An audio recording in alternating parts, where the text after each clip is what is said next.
Hello everyone, welcome to my channel VFX World. I am Satya, your new companion in the learning of 3D and VFX. In this video, I am going to give you an insight to the most popular VFX technique known as 3D tracking, where the 3D objects are added to the movie scenes in such a way that it feels like those were the part of the scene. To give you an example, we can talk about the movie called Transformers. We all have seen the movie, right? Where the car shaped robots feel like they were shot directly with the camera, which was not real. And we all know that. But those seemed so natural. So, how do they do that? Well, there are some popular softwares such as 3D Equalizer, Synthesize, Bojo, and PFTrack, and many more. In this tutorial, we are going to use PFTrack, which is the simplest of all and easier to understand. So let's get started. We are in the interface of PFTrack.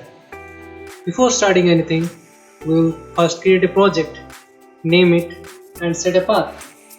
As we click on confirm, we get the workspace of PFTrack, where we are going to play around. So first, we need to import our footage. To do so, we'll click on the drive where we have kept the footage and simply drag and drop to the left node panel to start working on the footage. Now just play the footage so that the memory is cached and the timeline turns green, which indicates smooth playing of the footage.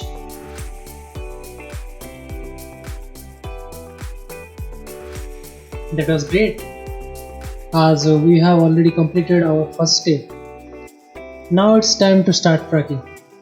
To do so, we right click on the footage node, then go to tracking, then user tracking.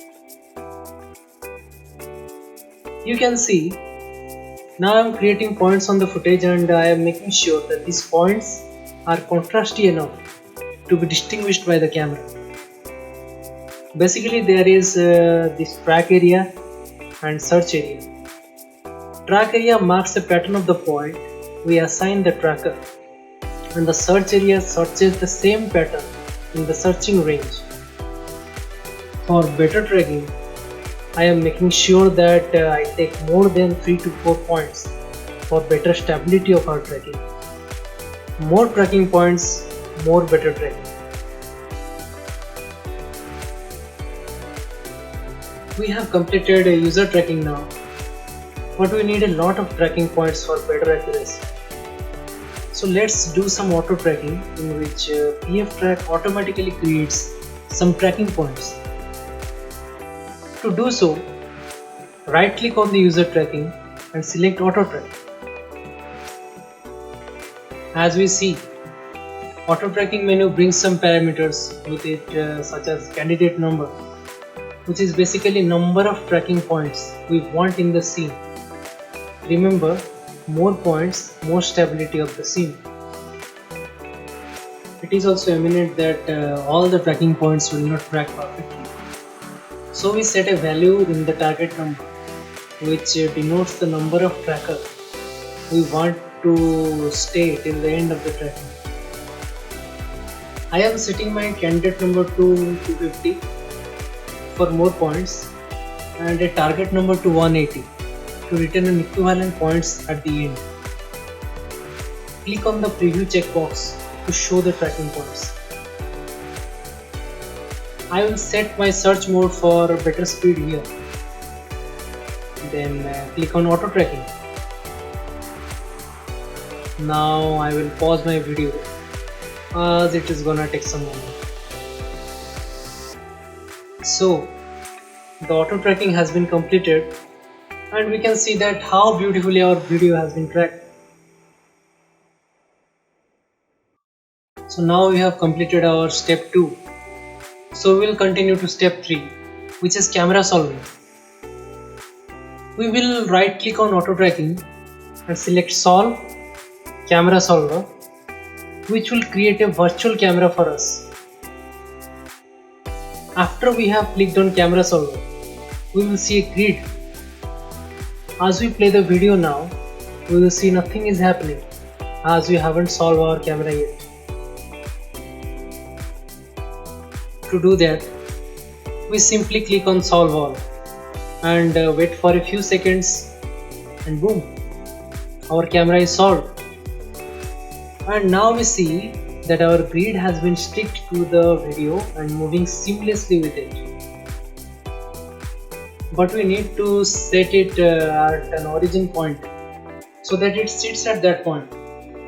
So we will select a prominent point, mostly green points, which have stayed throughout the start to end, and click on set origin. Now we can see that our grid center has been shifted to the specified point. Now we need to orient the grid, which is our fourth step. To do that, we will right click on the camera solver, utilities, and orient scene.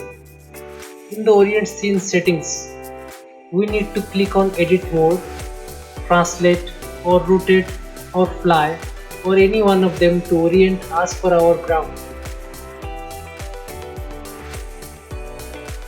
But my personal favorite is axis, so I will select that, and as we click on axis, we get some axis lines denoting X, Y and Z. As usual, red is X, green is Y and blue is Z. First we will set the X axis. To do that, we deselect other two axes and see the X axis lines only, and we need to align them with the proper horizontal objects on the video, just like this. Then we can select Y axis or Z axis. In this case, I will choose Z axis, which indicates towards or away from the screen. In the similar way, we will set the Z axis. Now we can see, as we have set our Z axis, we get a vanishing point, and that our grid is also aligned perfectly with the ground. Now when we enable all three axes, we can see all the axes, even the Y axis is aligned to automatically. Now to remove the axis lines, we simply click on none to remove the lines, and now we are seeing the grid only. But as we see, our grid is too big. We need to make it a bit small. To do that, we simply click on these buttons on the right, which indicates the grid settings. From here, we can enlarge it, shorten it, or can change the color. After doing so, let's bring our grid to somewhat at the center, which looks appropriate. Before going to the next step, let's take a step back and go to the camera solver, and we will reduce the errors or the red trackers which may cause problems. To do that, we go to the errors tab and can see that errors have gone up to 8 pixels, which is very large. We need to limit the errors within 2 or 1, which is better. So we will click on trim and drag this trim line closer to below 2 and bring it nearby the white thick line where the error is minimum. If we increase it, we can see that we are getting back the red points. So we will keep the trim line at the lowest. This ensures that we get no red trackers and we get an error-free tracking. So now the final step, which is exporting the trackers. Before exporting the trackers, let's test the theme. To do that, right click on the orient scene, geometry, test object. In the text object menu, we get some predefined models to test our tracking. We will take this cow model from here and add to the scene. As we add it, we can clearly see that the cow is intersecting the grid, which is not good. we need to place it on the grid. To do that, we will click on the 4 views right here, and we can see all the 4 views including the perspective with the camera view. As we play the footage, we can see the camera is moving just like it was intended to move in the video. As we need to align the cow model to the grid, we simply click on the interaction mode and select translate and move it like upwards to make it placed on the grid. Now click on the full screen button to test the video full screen. In the similar manner, we can add a tall marker too and play the scene and check the video. So now our tracking has been completed and we need to export the camera with the points to our desired 3D program, where we can add 3D object and do the appropriate lighting and rendering for rendering the final output. Here we go at our final step, which is exporting the camera. So simply right click on the test object node and then export. In the export menu, choose the format you want to export. As I am going to light my scene in 3ds Max, so I will choose the Autodesk 3ds Max 2011 script. Then choose the path and click on export scene. Now we'll get a message as export succeeded. So now let's meet on the interface of 3ds Max in the next part of this video. So I hope you did like the first part of my tutorial video. If you have any queries or comments, you can comment below, and make sure you hit that subscribe button for more updates.